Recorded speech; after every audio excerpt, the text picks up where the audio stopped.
እውነትም ሕይወትም መንገድም ማንኛ አለ እኔ ነኝ አለ። ኢየሱስ ክርስቶስ እውነተኛ አይደለም፣ ራሱ እውነት ነው። ኢየሱስ ክርስቶስ ሕይወት ሰጭ ብቻ አይደለም፣ ራሱ ሕይወት ነው።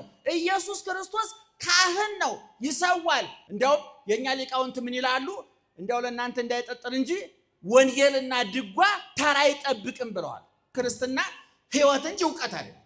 ይህን ማወቅ ያስፈልጋል። አንዳንድ ሰዎች እንደው ክርስትናን አውርደን እኛ አቅም ስላነሰን ከሕይወትነት ወደ እውቀት አውርደናል። ዛሬ መጋቢ ብሉይ መጋቢ ሐዲስ የአራት ጉባኤ መምህር። የሚገርማችሁ ነገር ክርስትና ክፋቱ ምን መሰላችሁ? የአራት ጉባኤ መምህር ሆናችሁ ሲኦል ጥግ ላይ ልትቀመጡ ትችላላችሁ። አንድ ተራ አፈር ገፊ ገበሬና አንድ የጠፈር ሳይንቲስት ለፍርድ ቀርበው ሳይንቲስቱ ከነውቀቱ ሲኦል ሊወረወር ይችላል፣ ገበሬው ሊጸድቅ ይችላል። ምክንያቱም ክርስትና ሕይወት እንጂ እውቀት አይደለም። ክርስቶስም የመጣው ለማስተማር አይደለም። እሱ የእግር መንገድ ስራ ነው። እናቶቻችን ድሮ ጤፍ ሊሸምቱ ሲሄዱ ከረሜላ ገዝተው ይመጡ ነበር። ታውቃላችሁ? እግዚአብሔር እውቀት አይደለም። እግዚአብሔር ፊዚክስ ኬሚስትሪ አይደለም። እግዚአብሔር ብሉይ ኪዳን ሐዲስ ኪዳን አይደለም። እግዚአብሔር ድጓ ቋቋም አይደለም። እግዚአብሔር ቅኔ አይደለም። እግዚአብሔር ፊሎሶፊ ሳይኮሎጂ አይደለም። እግዚአብሔር ሕይወት ነው።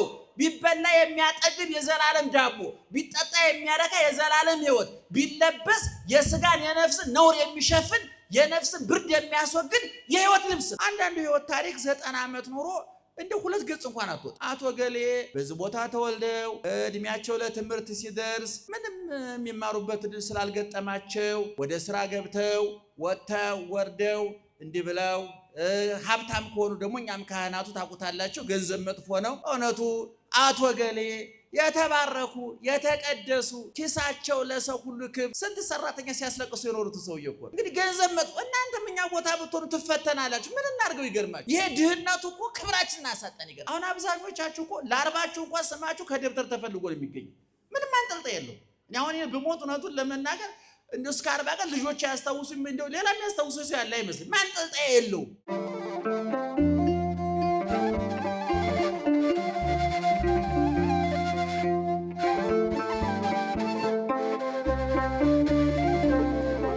የእግዚአብሔር ቤተሰቦች ምእመናን እንዴት ዋላችሁ?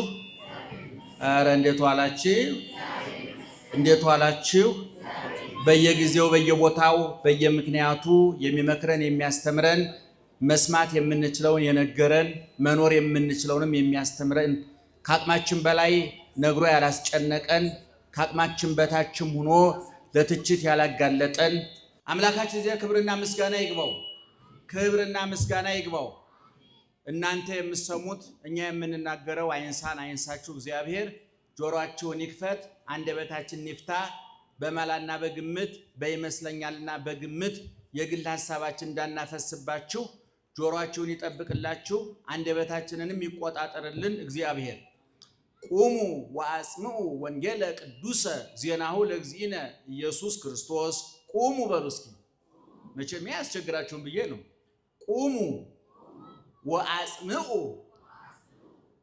በአጽምዑ አይባልም፣ ጮክ ብላችሁ በሉ እንጂ። እስኪ በዚህ በኩል ቁሙ ወአጽምዑ ወንጌለ ቅዱሰ ዜናሁ ለእግዚእነ ወመድኃኒነ ኢየሱስ ክርስቶስ። ይህን ይዛችሁ ነው ወደ ትምህርት የምንገባው። ርዕሱ ይሄ ነው የትምህርቱ። በሉት ሳትይዙ አልተረጉምም። በኛ ትምህርት ቤት ጉባኤ ስናስተምር ተማሪው አንብቦ ነው የምንተረጉመው። ጥሬ ዕቃ ይዞ ነው የምንመነዝርለት እንጂ ዝም ብሎ ባዶ እጁን መጥቶ አንተረጉም። አንድ ጊዜ ልበላችሁ። ቁሙ እስኪ ወንዶቹ ቁሙን ያዙ። ወአጽምዑ ምን አልኩኝ? ወንጌለ ቅዱሰ ዜናሁ ለእግዚእነ ወመድኃኒነ ኢየሱስ ክርስቶስ። አይ ያዙ። አትቀልዱ፣ በእውነት አትቀልዱ። እንዲህ ሐሳብ መስጫ ሳጥን መሆን የለባችሁ። ማንነት ተሳተፉ እንዴ። ቁሙ ወአጽምዑ ወንጌለ ቅዱሰ ዜናሁ ለእግዚእነ ወመድኃኒነ ኢየሱስ ክርስቶስ። በጣም የሚያሳዝነው እኮ ማስተዋል ስለሌለን ማገናዘብ ስለሌለን እንጂ ይሄ ዘወትር ቅዳሴ ባስቀደስን ቁጥር ሰራዩ ዲያቆን ገባሬ ሰናዩ ዲያቆን የሚያዜመው ለወንጌል መግቢያ ዲያቆኑ የሚያዜመው ነው። ይገርማቸዋል። አሁን የድምጽ ስለሌለ ነው እንጂ ድምጻውያኑ ቢኖሩ ያዜሙላችሁ ነበር። እውነቱን ለመነ ቆሙ ወአጽምዑ ወንጌለ ቅዱሰ ዜናሁ ለእግዚእነ ወመድኃኒነ ኢየሱስ ክርስቶስ። የኢየሱስ ክርስቶስን ነገር የሚናገረውን ቅዱስ ወንጌል ቁማችሁ አዳምጡ ማለት ነው። አማርኛው እንግዲህ የምንማማረው በዚህ ርዕስ ነው። የርዕስ ጥቅሙ በግምት እንዳናወራ ትዝ ያለን እንዳንናገር ወደ ቀኝ ወደ ግራ ሳንል በተሰመረው መስመር ወደሚፈለገው ግብ እንድንደርስ ነውና አምላካችን እግዚአብሔር ይምከረን ያስተምረን። እኔ ከኔ በፊት አለ ወንድማችን ያረጋል። ደህና ነህ? ሰላም ነህ? አንዳንድ ጊዜ በጣም ከምወዳቸው በጣም ከማከብራቸው በዘመኔ እንኳን ኖሩልኝ ብዬ ዘመንን እንዲመረቅ ከሚያደርጉኝ መምህራን መካከል አንዱ መምህር ያረጋል ይባላል። ብዙ ኢትዮጵያውያን አንባቢዎች አይደለም። ለነገሩ እንድታነቡ አንገፋፋችሁም። ኑሮ እያባከናችሁ በየት በኩል ታነቡታላችሁ?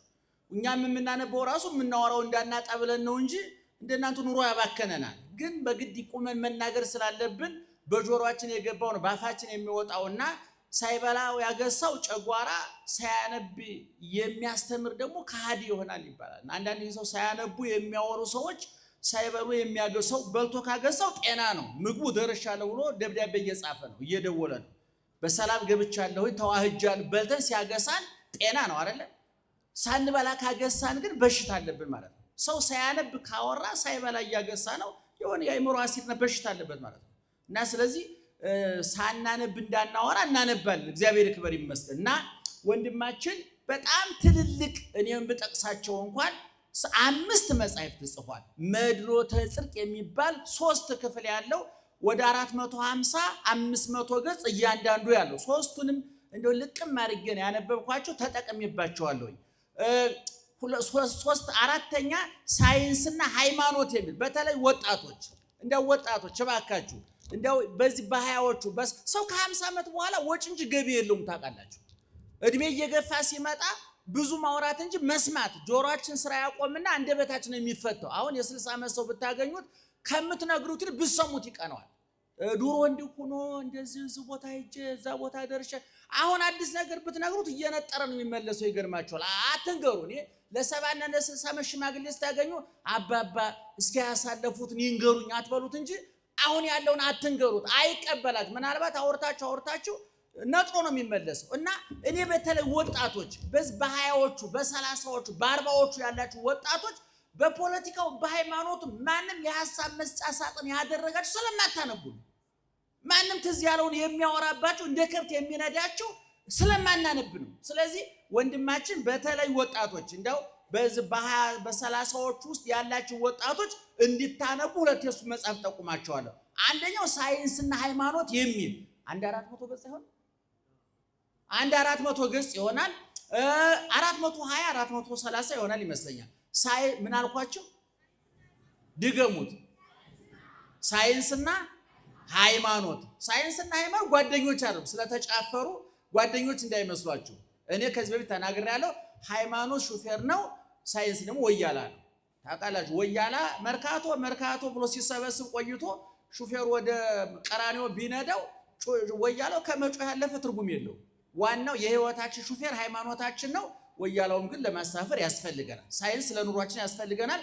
እንደውም ብዙ ጊዜ እናገራለሁ። ሳይንስና ቴክኖሎጂ ኑሯችንን፣ ፍልስፍናና ስነ ልቦና አስተሳሰባችንን፣ ሃይማኖት ህይወታችን ይቀይራሉ ብዬ ብዙ ቢናለ ተናግሬው አውቃለሁ። ይሄ አስፈላጊ ነው። ሳይኮሎጂ አስፈላጊ ነው። ፊሎሶፊ አስፈላጊ ነው። ሳይንስና ቴክኖሎጂ አስፈላጊ ነው። ሁሉንም ጠቅልሎ ግን ሃይማኖት አስፈላጊ ነው። ጨው ነው፣ ማጣፈጫ ነው፣ ህይወትን ማቃኝና ሳይንስና ሃይማኖት የሚል መጽሐፍ ጠቁሚያቸዋል። ወጣቶች ደህና ዋላችሁ። ምን የሚል መጽሐፍ ጠቆምኳችሁ?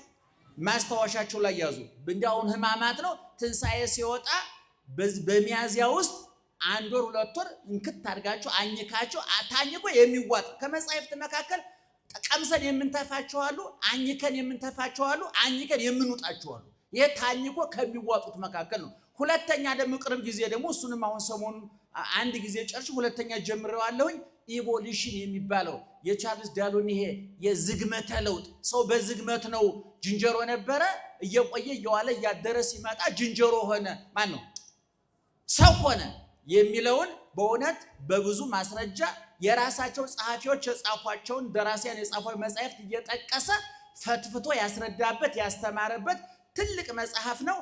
ለወጣቶቹ ሳይንስና ሃይማኖትን እና ደግሞ ኢቮሉሽን የቻርልስ ዳርዊንን ቲዮሪ የተረጎመበት ያብራራበት ያፈረሰበት ድጅኖ ነው፣ ደማሚት ነው፣ ፈንጅ ነው። በእውነቱ አንብባችሁ ማንም ለሶስት ነገር ይጠቅማል። አንደኛ በሃይማኖት ያጸናል፣ ሁለተኛ የምታወሩት እንዳያልቅባችሁ ይሆናል። አንዳንድ ሰው ተሰብስቦ ትንሽ ካወራ በኋላ ጸጥ የሚለው የሚያወራው እያለቀበት ነው። ምክንያቱም ሰው ካልጠጣ ይሻላል፣ ካላነበበ ያወራል። ከየት ያመጣዋል? ደህና ዋላችሁ። አሁን ስንጠጣ ምን ይመጣል? ሽንት ይመጣል። ሳይጠጣ ከሸና በሽታ አለበት ማለት ነው። ሰው ካላነበበ ያው የሚያወራው ያልቅበት ወይም ደግሞ ወደ ምን ያድጋል? ወደ ስድብ ያድጋል። ወደ ስድብ ያድጋል። አሁን ብዙ ሰባኪያን መድረክ ላይ ወጥተው የሚሳደቡት እናንተ ሃይማኖታቸው ቆርቆሯቸው ጨንቋቸው ይመስላቸው የሚያወሩት ሲያልቅባቸው በምን ያካክሱት? ቅዳሴው ቢያልቅበት ቀረርቶ ሞላበት እንደተባለው አይደል ማለት ነው። እኔ ሌሎችን ለመውቀስ አይደል መቼም አንዱን ለማመስገን ሌላውን መውቀስ የለብንም። ብቻ ሁለት መጽሐፍ ጠቁሚያችሁ ወጣቶች ምንና ምን አልኳችሁ? ሳይንስና ሃይማኖት፣ ሁለተኛ አቤት ኢቮሉሽን የሚለውን ነው። እዛው ላይ ያነቡት። በደንብ ዕውቀታችን ያዳብርላችኋል። ከሰው ጋር ስትገናኙ የምታወሩት እንዲያልቅባችሁ ያደርጋችኋል። አሁን ይሄን ሳነብኔ አንድ ሳይንቲስት ቢመጣ ማውራት እችላለሁ። ፖለቲከኛ ይመጣ ስለ ፖለቲካ ማውራት እችላለሁ። መቼም ክንፍ አውጡ አልተባልንም፣ አውሩ ነው የተባልነው። የሚወራ ደግሞ ከተነበበ ወሬ ያልቅ ምን ችግር አለ? እግዚአብሔር ይክበር ይመስገን። መስራት እንጂ ያቃተው የወሬ ጥረት የለብንም። እና ግን የምታወሩት እንዲያልቅባችሁ አንብቡ። አንደኛ በሃይማኖት ያጸናችኋል፣ ሁለተኛ የምታወሩት እንዲያልቅባችሁ ትሆናለ፣ ሶስተኛ ማንም መጥቶ እንደ ከብት አይነዳችሁ። አሁን ብዙ ጊዜ የኢትዮጵያ ሕዝብ እዚህ መጽሐፍ ላይ ያገኘሁት ከማለት ይልቅ እገሌ እንዳለው ይላል። የሰፈር ሰው ነው የሚጠቅሰው። ያ ሰውዬ ደግሞ ወይ ክዶ ሊሆን ይችላል፣ ምን ማስተማመኛ የለውም። ስለዚህ እኔ መምህር ያረጋለ እድሜና ጤና ይስጥልን ያቆይልን። በእውነት እኔ ከመምህር ዘላለም በበለጠ አይን የማየው ጆሮ የምሰማው ተስፋ የምንጥልባቸው መምህራን መካከል አንዱ ነውና ብዙ የእይታ ሰው አይደለም። እዩኝ የሚል አይደለም፣ ስሙኝ የሚል አይደለም። ተምሮ ሃይማኖቱን ተምሮ የሚኖር ወንድማችን ነው። ይሄ ውዳሴ ከንቱ አይደለም። ውዳሴ ከንቱ ለማቅረብ ወይ ስልጣን ወይ ገንዘብ ያስፈልጋል። እሱ ምንም የለውም፣ ስልጣንም የለውም፣ ገንዘብም የለውም። ሙልጭ ያለ ድሃ ነው። ይገርማቸዋል። የልቤን ልናገር ብዬ እንጂ ምንም ጠብቄ አይደለም። ምን ፈልጎ ነው የሚያቅለበለው አይነ ስውር ብላችሁ እንዳትኮነኑ ማለት ነው። ደህና መሻችሁ። አሁን ርዕሱን በሉት እንግዲህ። አረ አዛኘን ሳትሉ አይደለም በሉ።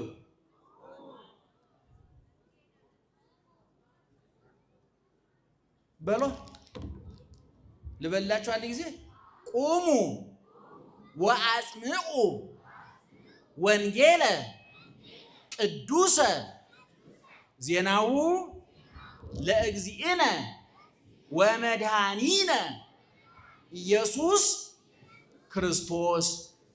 ይሄ የትምህርታችን ርዕስ ነው። በቅዳሴያችን መካከል የምንለው ነው። ወንጌል የምስራች ነው። ወንጌል ብሂል ብስራት የምስራች ማለት ነው። እንግዲህ ወንጌል ሁለት ትርጉም ነው ያለው። ምዕመናን በመጽሐፍ ደረጃ ስንወስደው ማቴዎስ፣ ማርቆስ፣ ሉቃስ፣ ዮሐንስ አራቱ ወንጌላውያን፣ ሁለቱ ማቴዎስና ዮሐንስ ከአራቱ ወንጌላውያን መካከል ናቸው። ሉቃስና ማርቆስ ከ72ቱ አርድእት መካከል ናቸው። ሉቃስ የቅዱስ ጳውሎስ፣ ማርቆስ የቅዱስ ጴጥሮስ ደቀ መዝሙር ነው። እንደገና ጴጥሮስ፣ ዮሐንስ እነዚህ ደግሞ በሌላ በኩል የዮሐንስ መጥምቅ ደቀ መዛሙርት ናቸው። ዙሮ አራቱ ወንጌላውያን ማቴዎስ፣ ማርቆስ፣ ሉቃስ፣ ዮሐንስ በጥቅሉ የጻፏቸው ጸሐፊዎቹ ወንጌላውያን መጻሕፍቱ ወንጌላት ወንጌል ይባላሉ። በጥቅሉ 89 ምዕራፍ ነው ያላቸው አራቱ ወንጌላውያን ማለት ነው። እነዚህ አራቱ ወንጌላውያን ባጭሩ የኢየሱስ ክርስቶስን በሰውኛ ቋንቋ ስንገልጠው የህይወት ታሪኩን ጽፈውልናል። መቼ ተጸነሰ፣ መቼ ተወለደ፣ ተጠመቀ፣ ተሰደደ፣ አስተማረ፣ ተሰቀለ፣ ሞተ፣ ተገነዘ፣ ተቀበረ፣ ተነሳ፣ አረገ፣ ዳግመኛ ይመጣል ብለው ጠቅለል ባለ መንገድ ብዙን ጊዜ የሐዲስ ኪዳንን የሚያጠኑ ሰዎች ወይም እናጠናለን የሚሉ ሰዎች የሚስቱት አንዳንድ ነጥቦችን ማንሳት ያስፈልጋል። አሁን ብዙ ጊዜ ምን ይላሉ ሰዎች? ሐዲስ ኪዳን ውስጥ ስለ ድንግል ማርያም በስፋት አልተጻፈም፣ ስለ አንዳንድ ጉዳይ በስፋት አልተጻፈም፣ ከየት አመጣችሁት የሚሉ የመጻሕፍት ጠባይ ያልገባቸው ሰዎች አሉ። ወንጌላውያን ስንት ናቸው? አረ ንገሩኝ።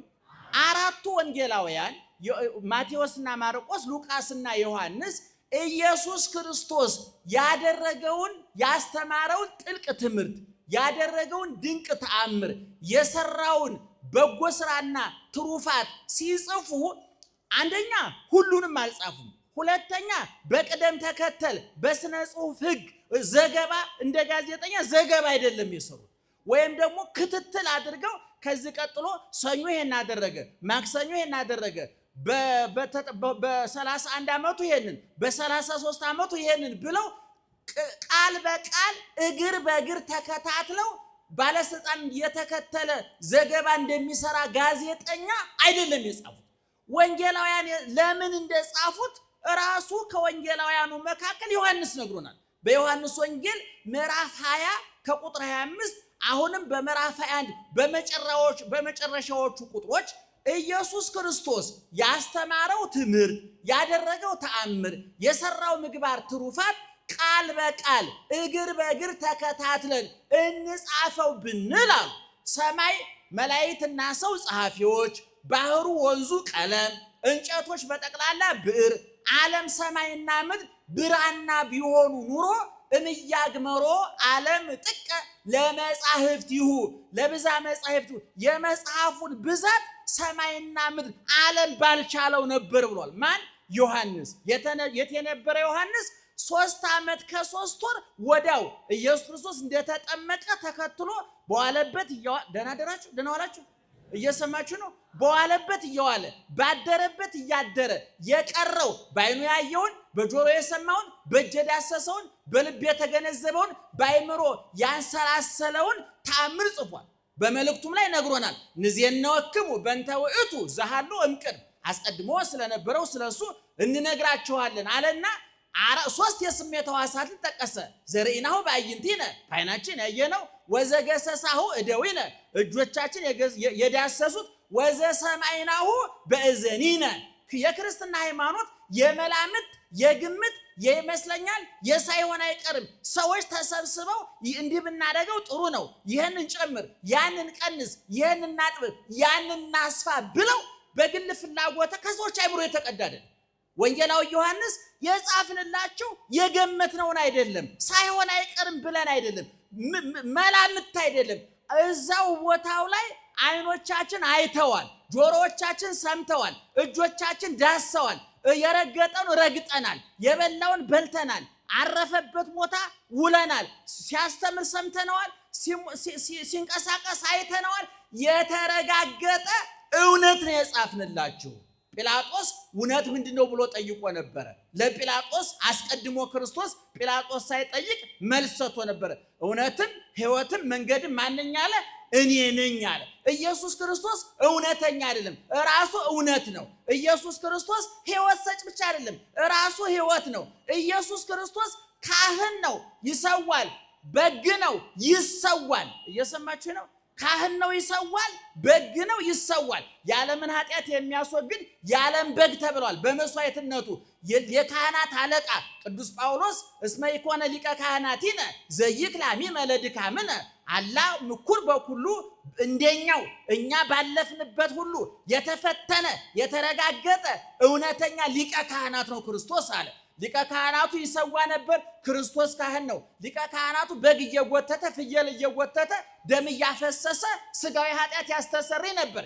የኛ በግ ግን ቀራንዮ በፍቅር ገመድ የተጎተተ በመስቀል ላይ የተሰዋ ሲበላ የነበረ እየተበላ ያለ ለዘላለም ሲበላ የሚኖር የመጠቀሚያ ጊዜው የማያልፍ እጅ የማይል የማይለውጥ የዛሬ 2000 ዓመት ሐዋርያት የበሉት የዛሬ 1000 ዓመት አባቶቻችን የበሉት ዛሬ እኛ እየበላ ነው እየጠጣ ነው ያለ ለዘላለምም ሲበላ ሲጠጣ የሚኖር የመጠቀሚያ ጊዜው የማያልፍ ሀብታም ድሃ የማይል ሕፃን ሽማግሌ የማይል እውነተኛ ዘላለማዊ መስዋዕት ነው። ስለዚህ ወንጌላውያን ቅድም እንደተናገርኩት የጻፉልን በመጠኑ እንደው የኛ ሊቃውንት ምን ይላሉ?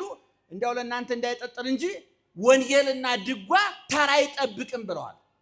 ተራ አይጠብቅም። ስለዚህ ወንጌላዊ ዮሐንስ ሲነግረን ምን አለ?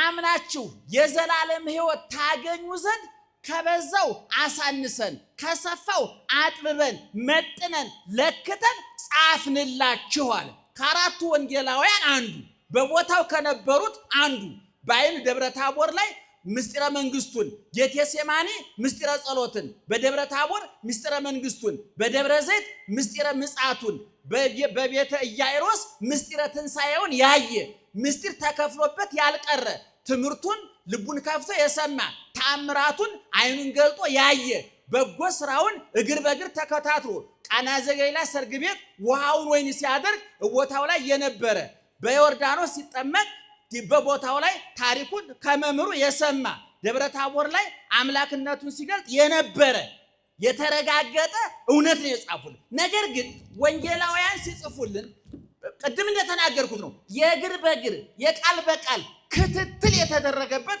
ጽሑፍ አልጻፉልን። ምክንያቱም ክርስትና ሕይወት እንጂ እውቀት አይደለም። ይህን ማወቅ ያስፈልጋል። አንዳንድ ሰዎች እንደው ክርስትናን አውርደን እኛ አቅም ስላነሰን ከሕይወትነት ወደ እውቀት አውርደነዋል። ዛሬ መጋቢ ብሉይ መጋቢ ሐዲስ የአራት ጉባኤ መምህር። የሚገርማችሁ ነገር ክርስትና ክፋቱ ምን መሰላችሁ? የአራት ጉባኤ መምህሩ ናችሁ ሲሆን ጥግ ላይ ልትቀመጡ ትችላላችሁ። ምክንያቱም ክርስትና የብሉይ መምህር መሆን አይደለም፣ የሐዲስ መምህር መሆን አይደለም፣ ሊቀ ሊቃውንት መሆን አይደለም። ክርስትና የዋህነት፣ ቅንነት፣ 9 የመንፈስ ፍሬዎች ከተባሉት መካከል እውቀት የሚለው ይገርማችኋል። ይገርመኛል ጊዜ ሐዋርያው ቅዱስ ጳውሎስ ወመንፈሱ ወፍሬሁሰ ለመንፈስ መንፈስ ቅዱስ ያደረበት ሰው ምልክቶች 9 ናቸው አለ።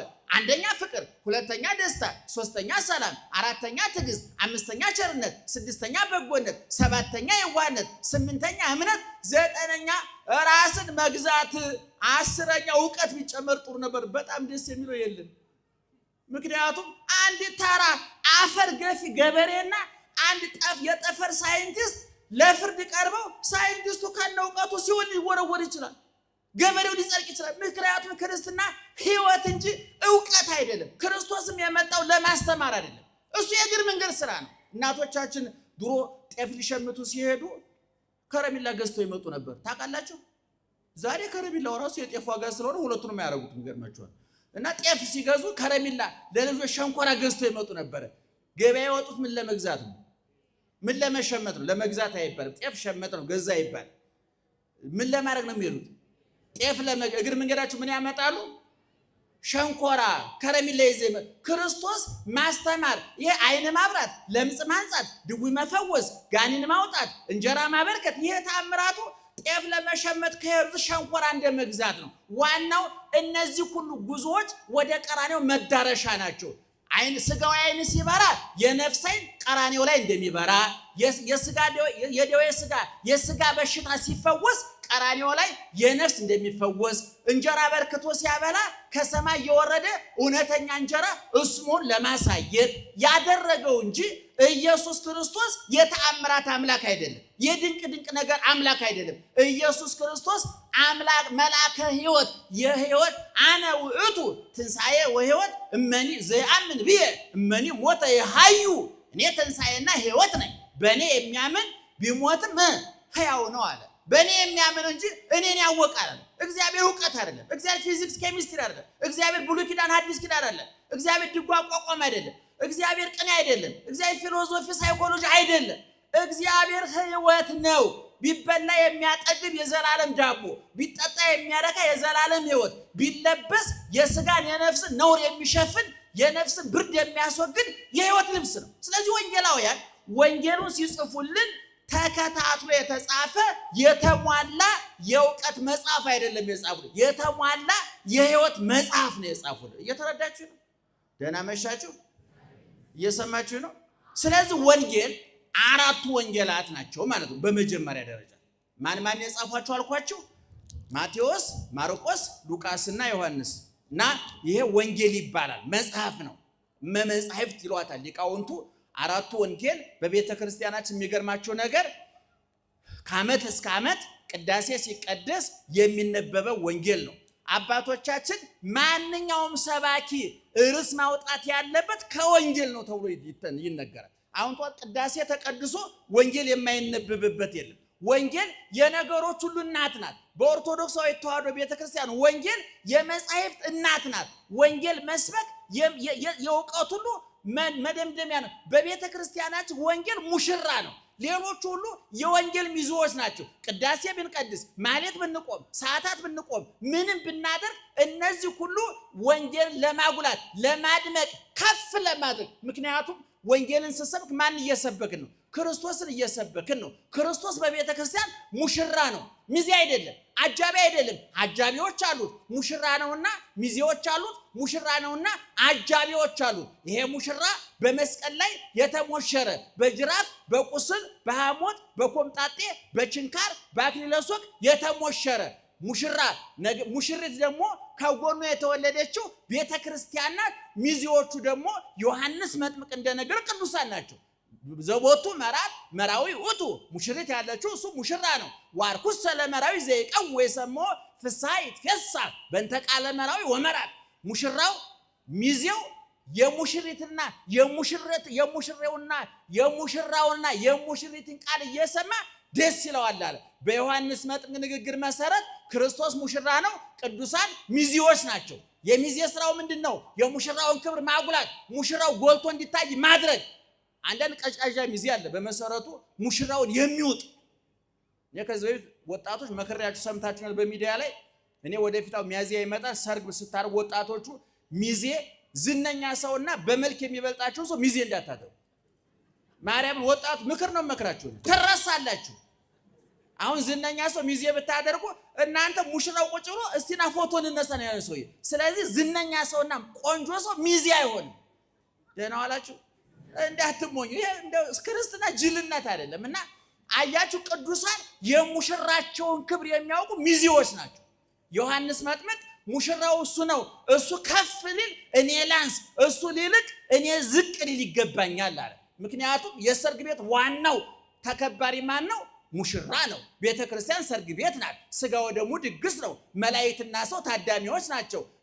የተአምራቱ ዘፈን ጨዋታው ተአምራት ነው። እና በዛ መሰረት በቤተ ክርስቲያናችን ይሄ ቅደም ተከተል ተጠብቆ ነው የኖረው ማለት ነው። ስለዚህ ወንጌል ማለት ባጭሩ የመጻሕፍት ሙሽራ ዋናችን ነው። ወንጌል በመጽሐፍ ደረጃ ስንወስደው፣ ሌላው ወንጌል ደግሞ አጠቃላይ ዘመነ ስጋዌ ዘመነ ድህነት ክርስቶስ ከተወለደበት ዳግመኛ እስከሚመጣበት ያለው ዘመን ወንጌል ይባላል።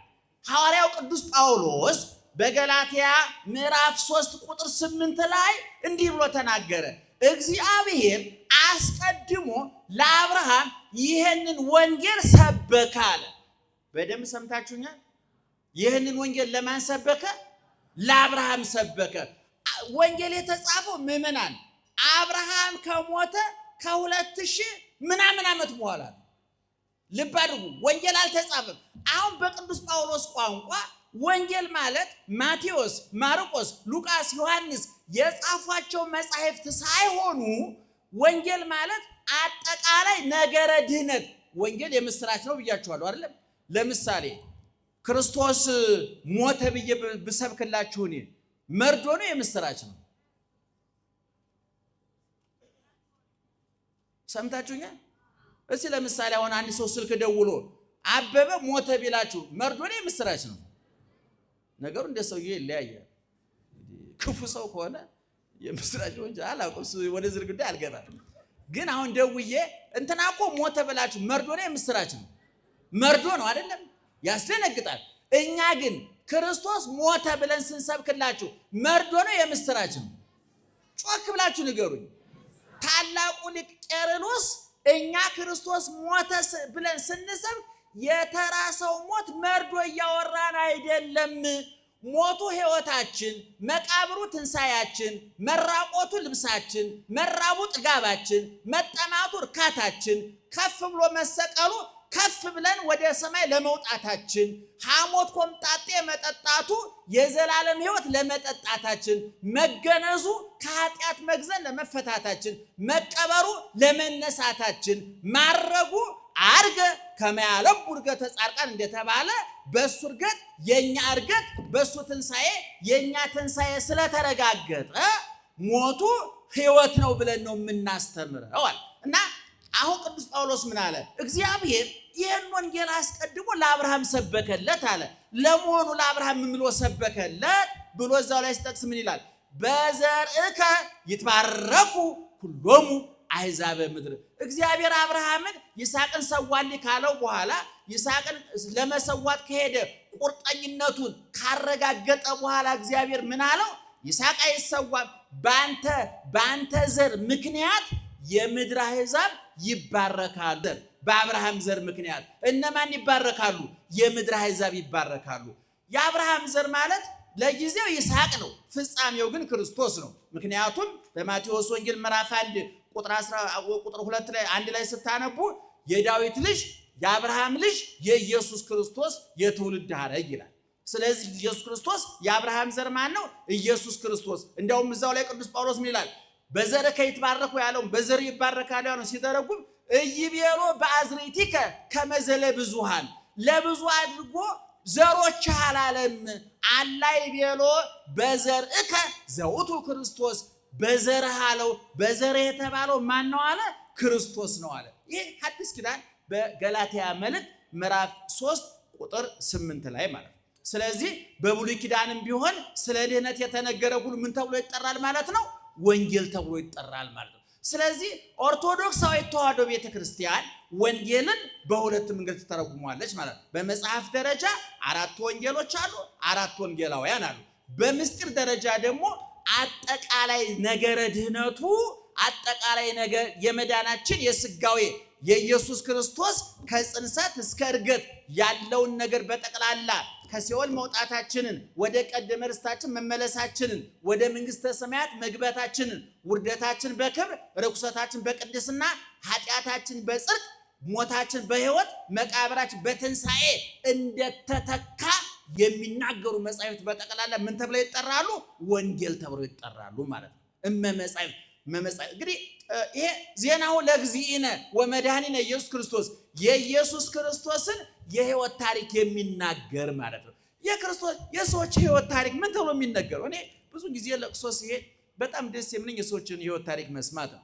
አንዳንዱ ሕይወት ታሪክ 90 ዓመት ኖሮ እንደ 2 ገጽ እንኳን አትወጣ።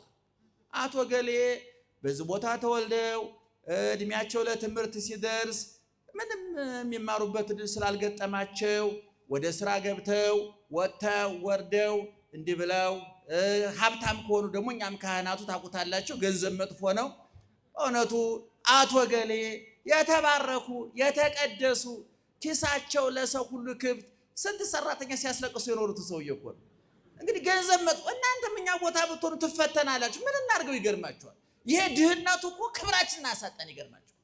በጣም መጥፎ ነውና የሕይወት ታሪክ ሲነበብ አንዳንድ ጊዜ በጣም እደነግጣል። አንዳንዶቹ ደግሞ የሕይወት ታሪካቸው እኔ አሁን ከቅርብ ጊዜ በኋላ እንደው በዚህ 10 ዓመት እየማረከኝ የመጣው ይሄ አውቶባዮግራፊ የግል የሕይወት ታሪክ እኔ አሁን አንዳንድ ሰዎች የነ ተክለ ጻድቅ መኩሪያ የነ በጅሮንድ ተክለ ሐዋርያት የነ መርሴ ሐዘን ወልደ ቂርቆስ የነ ራስ ምሩ እንደው እነዚህ ሰዎች የጻፏቸው ግለ ታሪካቸው ተጽፎላቸው ስታነቡት በእውነት እኔ የቱ ጋር ነው ያለው ትደነግጣላችሁ። አሁን አብዛኞቻችሁ እኮ ለአርባችሁ እንኳን ስማችሁ ከደብተር ተፈልጎ ነው የሚገኘው። ምንም አንጠልጣይ የለው። እኔ አሁን በሞት እውነቱን ለመናገር እንደው እስከ 40 ቀን ልጆች ያስታውሱኝ እንደው ሌላ የሚያስታውሰው ሰው ያለ አይመስል አንጠልጣይ የለው። እኔ 50 60 ዓመት ኖሮ 150 ዓመት ከኖረ ሰው በላይ ስራ የሰሩ ሰዎች አሉ። እንደውም አንድ ጽሑፍ የዛሬ 50 60 ዓመት የተጻፈ ሰዎች አመጡን መጽሐፍ አንብቤ ነበርና በአንድ ሀገር ይላል በዚህ ወደ ካሪቢያን ውስጥ ያለ ሀገር ነው እንግዲህ መምህር ያደርጋል ሊያግዘኝ ይችላል። ሰውየው ሲሞት የህይወት ታሪኩ የሚጻፈው የሰፈር ሽማግሌ ተጠይቆ ነው።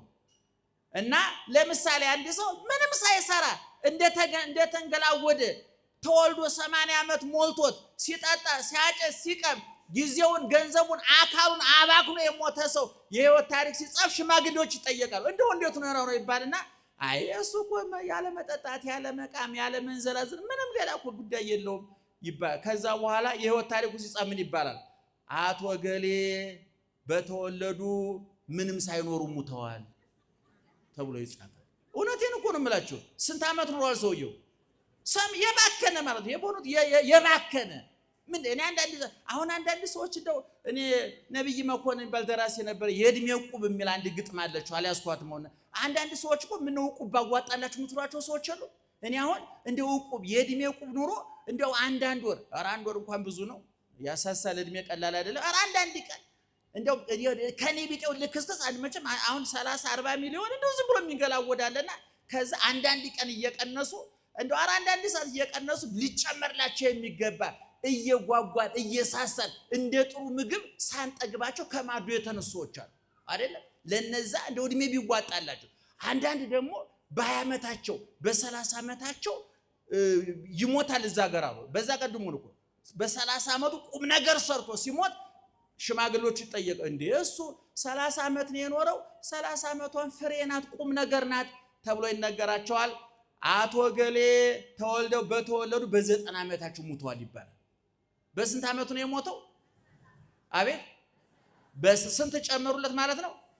እስኪ እንደው በየሰፈራችሁ እድሜው ቢቀነስ ቢጨመር የምትሉ ሰው እናንተ መድቡ እንዳትነግሩት ይመታችኋል። እኔ አልናገር አሁን መድረክ ስለሆነ እንጂ ማውራው ሰውየው ቢጠይቀኝ አልናገርም። እኔ አላስፈላጊ ጀብዱ አልወድም። እኔ ይገርማችኋል። እና ዙሮ የኢየሱስ ክርስቶስ የህይወት ታሪክ ወንጌል ተመዝግቧል። ይቺ የህይወት ታሪኩ የሚገርማችሁ ነገር በምድር ላይ ያለው 33 ዓመት ከ3 ወር ነው። አጭር ናት፣ ትንሽ ናት። እውነቱን ለመናገር ዛሬ ሰዎች እኮ 30 ዓመት በዛብን ብለው እኮ መኖር አቅቷቸው እኮ ታንቆ ይሞታሉ አይደል? ሰዎች ሩጫ ሲያቅታቸው ታውቃላችሁ አቋርጦ ይወጣሉ አይደል? ህይወት እየሰለቻቸው በ25 ዓመቱ ታንቆ ሞተ፣ በ15 ዓመት ታንቆ ሞተ ባላሰማችሁ ገና ሳይኖሩ ኑሮ እየሰለቻቸው ታንቆ ይሞታሉ። 30 ዓመት በጣም ትንሽ ናት፣ አጭር ናት። ግን ኢየሱስ ክርስቶስ በ33 ዓመት ከ3 ወር ጥልቅ ትምህርት አስተምሯል፣ ድንቅ ተአምር አድርጓል፣ በጎ ስራ ሰርቷል። እኛ በምንገኝበት ቦታ ሁሉ ተገኝቷል። እኛ የምንገኝባቸው ማህበራዊ ጉዳዮች 3 ናቸው አይደለም? ሰርግ ተጠርተን እንሄዳለን፣ ጌታ ሰርግ ቤት ተገኝቷል። ለቅሶ ለመድረስ እንሄዳለን፣ ጌታ ለቅሶ ቤት ተገኝቷል። በሽተኛ ለመጠየቅ እንሄዳለን፣ ጌታ በሽተኞች ለመጠየቅ ተገኝቷል። ዮርዳኖስ የመጣው አሳ ለማጥመድ ለመዋኘት አይደለም፣ እኛን ፍለጋ ነው። ቀራንዮ የወጣው ተራራ ላይ ሆኖ ተፈጥሮን ለማድነቅ አይደለም፣ እኛን ለማዳን ነው። ቆሮንቶስ ምድረ በዳ የሄደው ጽሙና ፈልጎ አይደለም፣ ወይም ደግሞ ሰዎች ሜዲቴሽን እንደሚሉ ጫካ ለብቻ በኋላ እነ የቡድሃ የሚባል ሃይማኖት አለ፣ ተመስጦ የሚባል ተመስጦ ሜዲቴሽን የሚባል አሁን አነቃቂዎች የሚባሉ በየሚዲያው የሚለፈል ብቻህን አስብ ብቻህን እኔ ብቻችሁ እንዳታስቡ ጨርቅ ትጥላላችሁ። እኔ አላስብም። አንዳንድ ሰው ወደ ውስጥ አስብ ራስን አዳምጥ። ምኑ ነው የምታዳምጠው? ያነበብከው የለ የሰራው በጎ ሰው ውስጥን ስታዳም በጎነት ባዶነት ይገባል። ታነቀ ልሙት ያሰኛል። ሰው ጋር ተቀላቀልን ይገባ ብቻ እንዳታስብ እንዳትሞኙ። ያነቃቂ ዝም ብሎ በየመድረኩ የሚደነፋበት አትስሙ።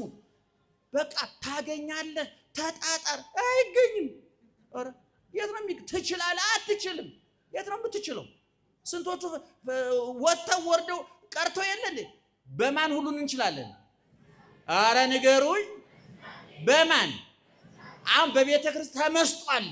አሁን በሜዲቴሽንና በተመስጦ ሜዲቴሽን እኮ ወደ ራስ አስብ ነው፣ ተመስጦ ደግሞ ወደ እግዚአብሔር አስብ ነው። አሁን በእነሱ በቡድሃ አስተሳሰብ ዙረ የምትደርሰው ማን ጋር ነው? ራስ ጋር ነው። በክርስትና ደግሞ ዙረ ወደ ማን ትደርሳለህ? ወደ እግዚአብሔር ነው። ሀቤከ እግዚኦ አንቃይዶን አይንተነ ዘትነብር ውስተ ሰማይ፣ በሰማይ የምትኖር አምላካችን ሆይ አይኖቻችን ወደ አንተ እናጋጥጠን። ናሁ ከመ አይንተ አግብር ውስተ እደ አጋእዝቲሆሙ፣ ባሮች ጌቶቻቸውን ወከመ አይናመት ውስተ እደ እግዚእታ፣ ገረድ ሰራተኛ እመቤቷን አይን እንደምታየው ሁሉ እኛም ወደ አንተ አይናችን ምን እናደርጋለን? እናንጋጥጣለን አለ። ወደ ማን? ወደ እግዚአብሔር። እሱ መፍትሄ አለው። ስለዚህ አሁን በክርስቶስ የሕይወት ታሪክ ቅድም እንዳልኳችሁ 33 ዓመት ከ3 ወር ናት። እስቲ ታሪኩን አሁን እንደው እንደ ሰውኛ እንውሰደውና ክርስቶስ መቃብር ላይ የሕይወት ታሪኩ ይነበብ ይባል ምን ከሰማይ ወረደ፣ ከድንግል ተወለደ፣ በበረት ተጣለ፣ በጨርቅ ተጠቀለለ፣ ወደ ግብጽ ተሰደደ፣ ከግብጽ ስደት ተመልሶ በዮሴፍ ቤት አደገ። በዮሴፍ ቤት 30 ዓመት በዮሴፍ ቤት ነው የነበረው። እናቱ እመቤታችን አሳዳጊ ዮሴፍ ጋር እንዘይት የዘዝ ለአዝማዲሁ ወለይእቲሙ ሉቃስ ወንጌላውያን የክርስቶስን የሕይወት ታሪክ ሲጽፉ ጥሩን መርጦ አልጻፉም። ታውቃላችሁ ምድራውያን ባለስልጣኖች በሕይወት እያሉ ተናጋሪ እነሱ ናቸው፣ ፍትሃ እነሱ ናቸው፣ ፈላስፋ እነሱ ናቸው። ኢትዮጵያ ትልቁ ችግር ምንድነው? አንድ ሰው ስልጣን ሲያገኝ ሆድ ቀዳጅ ዶክተር ይሆናል። በቃ ፈላስፋ ተንታኝ ይሆናል። ሲሻር ከስልጣን ሲወርድ ግን የሚያውቀው ሁሉን ክደዋለን እኮ ይገርማችኋል። ያደረገው ሁሉን ክደዋለን እኮ። የክርስቶስን ሕይወት ታሪክ ወንጌላውያን ሲጽፉ ሁሉንም ነው የጻፉት። ተራበ፣ እንጀራ በርክቶ አጠገበ ብቻ ብለው ጥሩ ነገሩን ብቻ ጽፈው አላለፉ። ኧረ ርቦታል ራሱ። ውሃውን ወይን አደረገ ብቻው አልጻፉም። ተጠማ ብለው ጽፈዋል። ቁስለኞቹን ፈወሰ፣ እሱ ቆሰለ። የሞቱትን አስነሳ ብቻ ብለው አልጻፉም፣ እሱ ሞተ። ወንጌላውያን ሲጽፉ ሚዛናዊ ጽሑፍ ነው የጻፉት። ደህና መሻችሁ። የተሟላ ታሪክ ነው የተጻፈልን። ስለዚህ የኢየሱስ ክርስቶስ የሕይወት ታሪክ ቅድም እንዳልኳችሁ ይችናት አለቀች። በቤተልሔም ተወለደ፣ በቀራንዮ ተሰቀለ፣ በቢታንያ ያረገ፣ ዳግመኛ ይመጣል። ግን ይህች አጭር ታሪክ የዓለምን ገጽታ የለወጠች ናት። ዘመንን የገለባበጠች ናት። የሰዎች አስተሳሰብ እንዲቀየር ሰዎች በክርስቶስ ሞት ትንሣኤና ሰው መሆን አስተሳሰባቸው እንዲለወጥ የተደረገው፣ ኑሯቸው እንዲለወጥ የተደረገው። ምክንያቱም ከሞት በኋላ ያለው ተስፋ ኑሯችንን ቀይሮታል። ዛሬ አትቃም፣ አታጭስ፣ አታመንዝር፣ ጣዖት አታምልክ፣ ሰው አትግደል፣ ከቂም ከበቀል ነፃ ውጣ ምንለው ክርስቶስ በሞቱና በትንሣኤው ዘላለማዊ ቤት ሰጥቶናል። ያ ቤት መመዘኛው ምን እንደሆነ ገብቶናል። መለኪያው ምን እንደሆነ ገብቶናል። እንደተባለው በመስቀሉ አርሃ ወገነተ፣ በመስቀሉ ገነትን ከፈተ። በጣም የሚያስደነግጠው ግን ሲኦልን ዘጋ የሚል አልተጻፈም። አይበቃም? የሰማነውን በልቦናችን ያሳድርብን። ደህና ዋሉ።